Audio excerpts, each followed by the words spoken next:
নমস্কার বন্ধুরা, বাংলা গল্পে সোনাঝুরিতে সকলকে স্বাগত। শুধু বন্ধুরা, ভিন্ন স্বাদের গল্প শুনুন, সঙ্গে থাকুন এবং উপভোগ করুন। প্রিয় বন্ধুরা, আজ আমরা সুনীল গঙ্গোপাধ্যায়ের একটি সুন্দর ছোট্ট গল্প শুনব। গল্পের নাম ঘড়ি। আমার হাত ঘড়িটা কে চুরি করেছে আমি জানি না। বেশি রাত্রিরে বাড়ি ফিরছিলাম, চোখে একটু ঘোর ছিল। দোতলা বাসে জানালার পাশে বসতে পাওয়াটা তো বিরাট সৌভাগ্য। সেই সঙ্গে ঠান্ডা হাওয়া। ঘুম তো আসবেই, তাতে আর আশ্চর্য কী। তাছাড়া বাসে ঘড়ি পরে ঘুমোনোটা তো অন্যায় নয়। ঘুম যখন ভাঙল তখন অন্ধকার। বাস ডিপোতে এসেছি। খারাপ লাগলো না। একটা সিগারেট ধরালাম। বাসে বসে সিগারেট টানাও বেশ মজার। সময় দেখতে গিয়ে টের পেলাম আমার কবজিতে কোনো বন্ধন নেই। ঘড়িটা কেউ খুলে নিয়ে গেছে। নেমে এলাম। কিছু কিছু কন্ডাক্টর, ডিপোর ওয়াচ অ্যান্ড ওয়ার্ড বিভাগের লোক কিছু ছিল সেখানে। বেশ চেঁচামেচি করলাম। পৃথিবীর সবাইকে চোর বললাম। একজন বলল, আমার হাতে কোনো ঘড়িই ছিল না। ওটা আমার ভুল ধারণা, কিন্তু আমার লোমশ হাতে ঘড়ি পরার ফলে একটা দাগ হয়ে গেছে। সেই হাত ওদের মুখের সামনে তুলে ধরলাম। আপনার ঘড়ির নামটা কি? ঘড়ির আবার নাম থাকে নাকি? থাকে না। ঘড়ির কোম্পানির নাম। কিন্তু আশ্চর্য, কোনো ঘড়ির কোম্পানির নাম সেই মুহূর্তে আমার মনে পড়ছিল না। নাইজেরিয়ার প্রেসিডেন্টের নাম আমার মনে আছে, কিন্তু কোনো ঘড়ির নাম মনে নেই। নত মুখে চলে এলাম আমি। ঘড়িটা হারিয়ে আমি বেশ খুশি হয়েছিলাম বলা যায়। আমি এক ধরনের সময়ের বিড়ম্বনা থেকে নিষ্কৃতি পেয়েছি।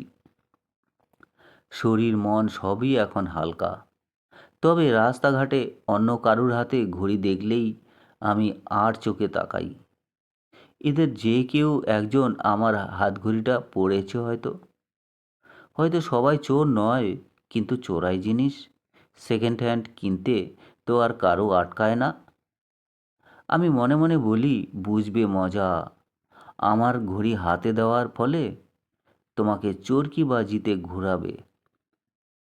তারপর একদিন একটা রেস্তোরাঁয় ঘণ্টাখানেক বসার পর বাথরুমে গেছি। ঢুকেই দেখি মাটিতে একটা ঘড়ি পড়ে আছে। কি সাংঘাতিক! সবুজ ডায়াল, লেখাগুলো জ্বলজ্বল করছে। ব্যান্ডটা মনে হয় সোনার। একটা দুর্লভ মূল্যবান টোপ। ঘড়িটা যেন সাপের মতো আমার দিকে তাকিয়ে আছে। বুকের মধ্যে টিপটিপ করছে আমার। বন্ধু, বাথরুমের মধ্যে আমাকে কেউ দেখবে না, কোনো সাক্ষীও নেই, কিন্তু ওইটুকু ছোট্ট বন্ধ ঘরে নিজেকে বিষম দেখা যায়। আমি দারুণ ভয় পেয়ে গেলাম। পেচাপ না করেই দৌড়ে পালিয়ে এলাম। সঙ্গিনী জিজ্ঞাসা করলো, কি হয়েছে কি? বুক কাঁপছে। কেন? বুকের দোষ? বেয়ারাকে বিল আনতে বলেছি। ট্রেতে করে সে নিয়ে এলো সেই ঘড়ি। জিজ্ঞেস করলো, স্যার, ইয়ে আপকা হ্যায়? বাথরুম মে। সবুজ সাপের মতো সেই ঘড়িটা দেখছে আমাকে। এখানে অনেক মানুষ আমাকে দেখছে, আমি নিজে দেখতে পাচ্ছি না। গম্ভীরভাবে বললাম, হ্যাঁ, এটা আমার। সঙ্গে সঙ্গে সেটা তুলে নিয়ে বেয়ারাকে প্রচুর বকশিশ দিয়ে বেরিয়ে পড়লাম সেখান থেকে। সঙ্গিনী ক্রুদ্ধভাবে জিজ্ঞাসা করলো, এর মানে কি? আমি আগে জানতে চাই। যা তোমার নয়। হ্যাঁ, এটা আমারই। তোমার হাতে তো ঘড়ি ছিল না।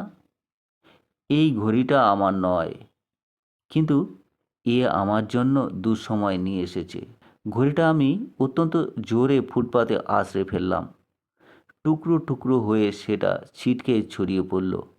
এখন থেকে সময় আমার কাছে স্থির মুহূর্ত। তো বন্ধুরা, এই ছিল সুনীল গঙ্গোপাধ্যায়ের একটি সুন্দর ছোট্ট গল্প পাঠ। যদি আপনাদের ভালো লাগে, চ্যানেলটির সঙ্গে থাকবেন, সাবস্ক্রাইব করবেন। সকলে ভালো থাকবেন। ধন্যবাদ।